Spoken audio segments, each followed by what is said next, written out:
ทะเลไทยเดือดหนึ่งเดียวในประเทศไทยปีนี้ก็อาจจะเป็นปีที่2ที่เบาพิมพ์ได้นำเสนอคลิปเกี่ยวกับงานประเพณีหรือว่าพิธีแห่ล่วงปูปานนะทุกคนอยู่ที่จังหวัดสมุทรปราการมื้อนี้ก็เป็นคลิปที่อยากจะให้ทุกคนได้เบิ่งซะเหลือเกินทุกคนเพราะว่ามันเป็นอย่างที่ว่าน่าสนใจหลายนะเป็นพิธีที่แบบว่าพิมพ์ว่าน่าสนใจที่สุดในตอนนี้เพราะว่าพิมพ์ก็ทำมาปีกายนะปีนี้ก็ข้อมาทำต่อทุกคนเพราะว่าแต่ละปีก็อาจจะมีความแตกต่างกันออกไปและวันนี้ทุกคนคลิปที่บ่พิมพ์มาให้ทุกคนได้เบิ่งก็บ่พิมพ์ว่า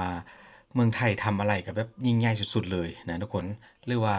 งานระดับประเทศต่างๆนะเทศกาลดนตรีหยังก็ว่ากันไปทุกคนเมืองไทยจัดเต็มแน่นอนนักท่องเที่ยวคนใดที่ว่าได้ไปเห็นก็อยากจะไปอีกตึมในปีต่อไปทุกคนถ้าว่าผู้ใดอยากจะเฮ็ดแล้วทุกคนข้อกำลังใจเด้วันนี้บ่พิมพ์จัดมาให้เต็มๆกันเลยทุกคนจุกๆกันเลยกับคลิปมื้อนี้นะทุกคนขอให้ทุกคนกดติดตามพร้อมกับกดไลค์กดแชร์ Subscribe ช่วยเบิ่งโฆษณาให้เด้ทุกคนไปกันเลยจ้าเฮามาเริ่มกันอยู่ที่ขบวนการแห่นะทุกคนอยู่บนท้องถนนกันก่อนเพราะว่าบ่พิมพ์จะเรียบเรียงคลิปให้ทุกคนเบิ่งง่ายขึ้นแล้วก็สบายขึ้นทุกคนแล้วก็เข้าใจง่ายขึ้นนะเริ่มจากขบวนการแห่ทุกคนซึ่งว่าการแห่ก็พี่น้องชาวไทยนะหลายร้อยคนกันเลยหลายพันคนกันเลยที่ว่าไปร่วมขบวนล่วงปูปานทุกคนก็คือว่าปีนี้ก็เป็นปีที่115แล้วนะทุกคนที่ว่าครบรอบ115ปีหนึ่งเดียวในประเทศไทยซึ่งว่าเกิดขึ้นอีกครั้งนะทุกคนกับพิธีแห่ล่วงปูปานของพี่น้องชาวไทยโดยเฉพาะก็แม่นพี่น้องชาวจังหวัดสมุทรปราการที่รวมแรงร่วมใจกันนะมาร่วมทำพิธีแล้วก็แห่ซึ่งว่าหลวงปู่ปานนี้บ่พิมพ์ก็ทำมาปีกายก็ถือว่ามีคนไปร่วมขบวนเยอะมากทุกคนในการแห่แล้วก็มีทั้งการแห่ไปที่ทะเลทุกคนขึ้นทะเลก็อยากจะบอกเลยโอ้โหเดี๋ยวทุกคนก็จะได้เห็นนะทุกคนมาเริ่มเคลื่อนย้ายหลวงปู่ปานลงไปสู่เรือทุกคนเพื่อจะเริ่มมีการแห่ไปที่ทะเลนั่นเองนี่ก็มีแต่พี่น้องชาวไทยทั้งหมดเลยนะที่ว่า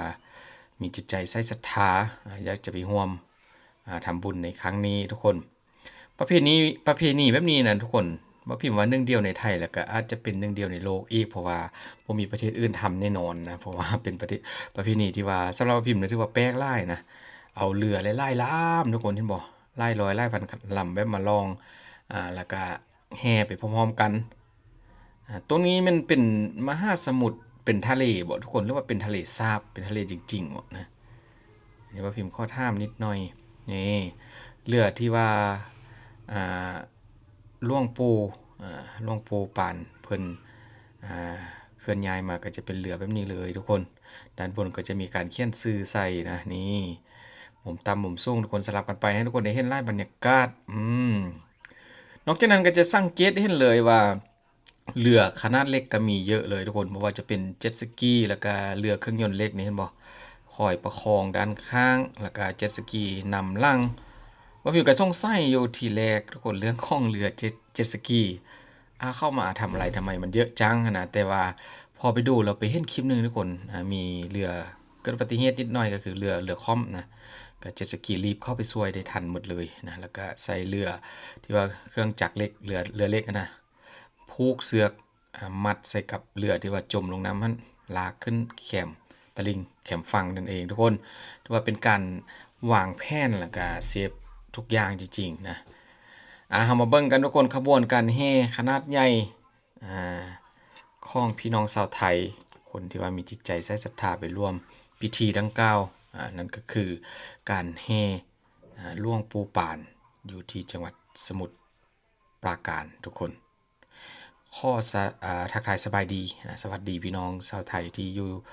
จังหวัดสมุทรปราการนะผู้ใดได้เบิ่งคลิปของพิมพ์ก็ข้อรายงานตัวเด้อทุกคนนี่ขบวนใหญ่แฮงแต่ละลำก็ให้สังเกตเลยทุกคนลำแต่ละลำเรือซ่องซันก็คือแบบคนเต็มหมดเลยนะพี่น้องชาวไทยเต็มหมดทุกลำจริงๆทุกคนในนี้ก็จะมีบรรยากาศของความม่วนความสนุกสนานทุกคนมีการโบกไม้โบกมือแล้วก็บางลำก็เต้นนี่ทุกคนเข้าแลกเปลี่ยนทุงกันนี่ก็หมายความว่าอะไรนะผู้ใดฮู้บอกพิมพ์เด้อทุกคนมีการแบบเอาทุงเสียบใส่ปลายไม้แล้วก็ยืนมาให้กันทุกคนนะเหมือนกับเป็นถุงซี่แล้ แล้วก็สังเกตจะเห็นแบบเสื้อใส่สุดผลือซี่ก็มีสุดผลือซี่ทุกคนนี่ถือว่าคลื่นน้ำแรงมากทุกคนบอกคลื่นโอ้โหแบบสัตว์เรือเป็นคลื่นน้ำขนาดใหญ่กันเลยนะอันนี้ก็อาจจะเป็นสิ่งที่ว่าชาวต่างชาติได้เห็นก็คงจะแบบโอ้โหอยากจะมาดูทุกคนบ่ฮู้ว่านักท่องเที่ยวชาวต่างชาตินี่สามารถขึ้นเรือไปนำใดบ่ทุกคนถ้าว่าเขาอยากจะ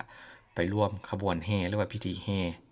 นี่เห็นบอกจะมีการแบบปักธงเล็กๆนั้นคนใส่ด้านบนของไม้แล้วก็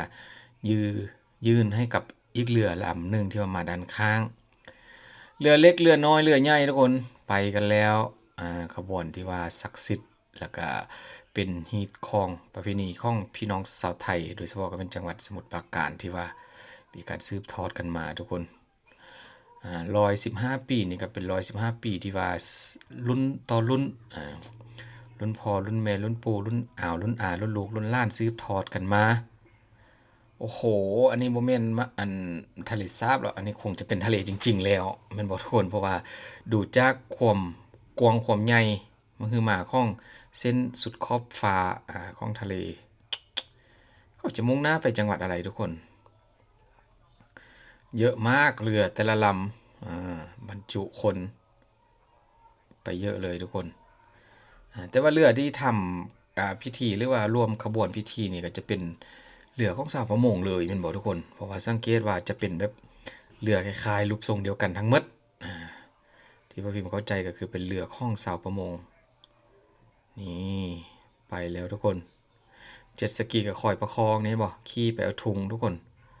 ขี่ไปเอาทุงที่ว่าเขายืนมาให้จากเรืออีกตึมลำนึงนี่เห็นบ่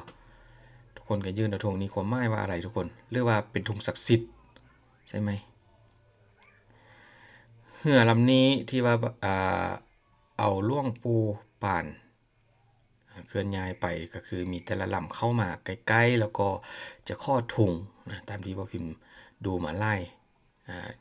คลิปแล้วนี่บางคันบางลำที่ว่าขี่เข้ามาใกล้กันนิดเดียวทุกคนถือว่าเกือบจะชนกันเลยแหละแต่ว่าก็คุมเรือได้นะเพราะว่าคลื่นทะเลโอ้โหแรงมากบวกกับลมพัดสายลมที่ว่าพัดคลื่นนำเรือไล่ลำแดอาจจะเกิดฟองที่ว่าไล่มาดูบรรยากาศด้านบนของเรือทุกคนนี้ความม่วนความสนุกนะก็จะมีการสร้างซีซั่นของงานไปเรื่อยๆพี่น้องชาวไทยก็โบกมือสะบัดแล้วก็เต้นหลายคนกันเลยทุกคนมุมสูงทุกคนได้เห็นตอนช่วงต้นคลิปนั่นแหละแล้วก็เห็นอาจจะเห็นโฮปอยู่ด้านล่างที่พ่อพิมพ์กำลังนั่งพูดอยู่นะถือว่าเรือโอ้โหนับบ่ได้เลยแหละนับบ่ได้เลยทุกคนเรือเยอะมากๆนี่คืนนำก็ค่อนข้างจะแห้งกันเลยแล้วก็อย่าลืมทุกคน FC คนใหม่เข้ามาโดยเฉพาะกับเป็นพี่น้องชาวจังหวัดสมุทรปราการคอมเมนต์บอกพิมพ์กันได้นะผู้ใดได้ไปร่วมพิธีได้แล้วก็ไปร่วมพิธีการทางบกและก็ทางน้ำที่ว่ามีการแห่หลวงปู่ปานนะทุกคนเจ็ตสกีกับเป็นแต่เจ็ตสกีแบบดีๆลู่ๆดังนั้นเลยทุกคนที่เขาเอาไปนะประมาณนี้ทุกคนคลิปมื้อนี้ก็ข้อเผยแพร่วัฒนธรรมไทยอีกตึมพิธีหนึ่งก็คือการแห่หลวงปู่ปานลงสู่ท้องทะเล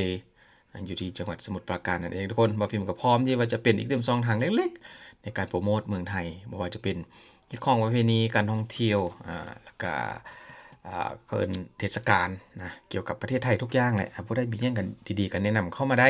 เดี๋ยวพิมจะไป5คลิปมาทุกคนอยากจะทำเยอะซะเหลือเกินแต่บางครั้งก็สมองก็ตัน5คอนเทนต์บ่ได้นะก็ต้องได้หยุดแด้ผู้ใดมีอย่างดีๆก็อยากให้พ่อพิมพ์เป็นช่องทางในการนำเสนอก็คอมเมนต์เข้ามาทุกคน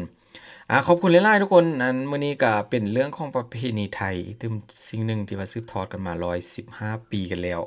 ถือว่าเป็นประเพณีที่ว่าน่าสนใจหลายพ่อพิมพ์เห็นทีแรกก็ยังโอ้โหอยากจะไปเห็นโดยตาสักครั้งในชีวิตนะทุกคนขอบคุณหลายๆทุกคนเจอกันคลิปต่อไปเดี๋ยวขอให้ทุกคนโชคดีขึ้นมื้อนี้ก็บ่พิมพ์ต้องขอลาไปก่อนขอบคุณหลายๆ